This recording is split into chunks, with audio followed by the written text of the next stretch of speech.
Well, this morning we're taking a look at the damage that the storm surge caused on Fort Myers Beach. Fox 4 meteorologist Lauren Petrelli is there where she's getting a first-hand look at how that surge ripped through people's homes, their businesses. Lauren, what are you seeing now?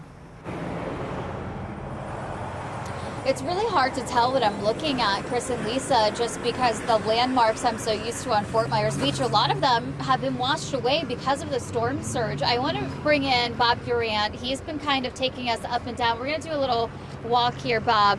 So you showed us your home. We came to the Lani Kai because they also were talking a little bit about rebuilding.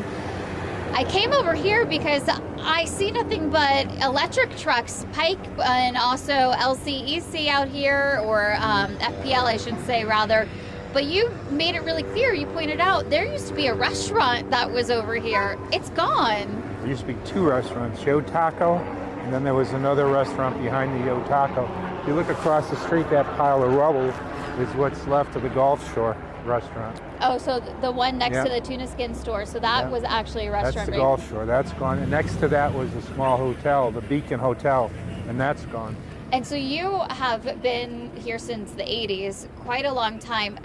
How does this compare to the other storms that have come through here? I mean, these buildings obviously have fared a lot of storms, but right now, Ian has definitely took them out.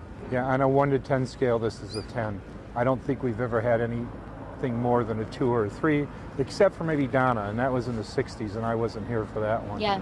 But this is definitely by far the worst storm that's ever been. And Travis, I don't know if you want to show, there is a line of traffic to get all the way down to the other side of Fort Myers Beach. Bob, I asked you, you live on the north end, and I know that you have a lot of friends up and down the beach being here so long. When I asked you if you've been down to the south end, you said no, and there was a specific reason why. I said no because I don't want to be part of the problem. Unless you live down there or you have a reason to be down there, you probably shouldn't be coming on the island just to sightsee. These are people's homes. This is a disaster, and there's really nothing to see here other than ugliness right now. And obviously the beach will bounce back, come back down when it's rebuilt. That's the advice I have.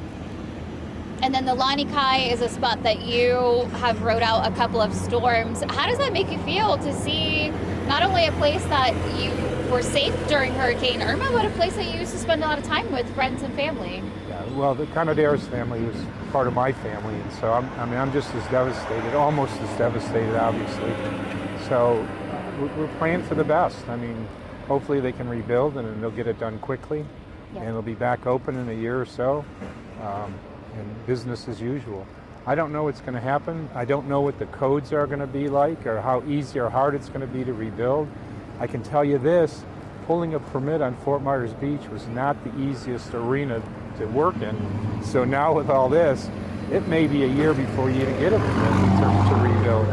So, you know, somebody hopefully will be following up with that with the city or the town and make sure they have the appropriate amount of people.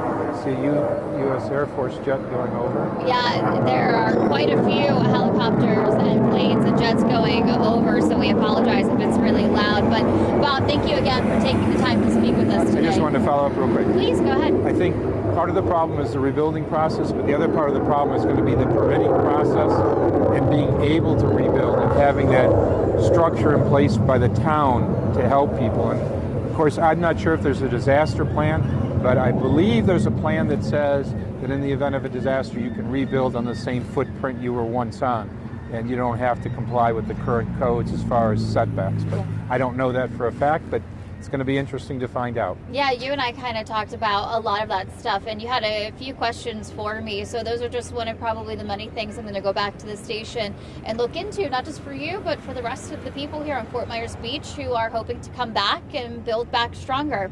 For now, on Fort Myers Beach, Lauren Petrelli, Fox 4 News.